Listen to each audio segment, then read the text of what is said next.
ও কাকু ও কাকু কাকু এনে যে ভাঙ্গা বিটকে যে বাড়ি কোনটা বলে 5 তলা ফাউন্ডেশন বাড়ি করব এটা টেহা লোন নিতে আছে আমার কাছে।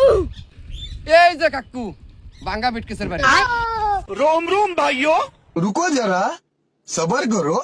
ও ভাঙ্গা বিটকে যা কাকু সর্বনাশ কোন পাওনাদার যাইলো আল্লাহই জানে। আসসালামু আলাইকুম। ওয়ালাইকুম আসসালাম। তাহলে আপনার বাড়িটা তাহলে কোনটা বলুন? এই যে আমার বাড়ি দেখেন নাম নেই, এই যে বাড়িটা সব কিছু কমপ্লিট করে রাখছি অনকালি এই সিটা লাগাবো আর টাইসটা দিলাম আর কিছু না। ওই বেকুব এটা কি 5 তলা বাড়ি 1 কোটি 20 লাখ টাকা লোনের জন্য এই বাড়িতে যে আমি লোন দিব আমি কি কথা বলছি?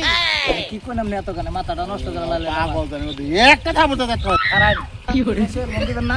না লোন দিব না আমি কি সমস্যা? লোন দিব আমি কি সমস্যা আমি নেই? আমি লোন হেই আমি এই বাড়ি সমস্যা সামনে লোন দিবেন নামনে বাবা বাবা বাবা ভাই গেছি বাবা ভাই গেছি বাবা ভাই গেছি দেবো দেবো দেবো দেবো আজকাল লোন পাস হবে? হ্যাঁ হ্যাঁ না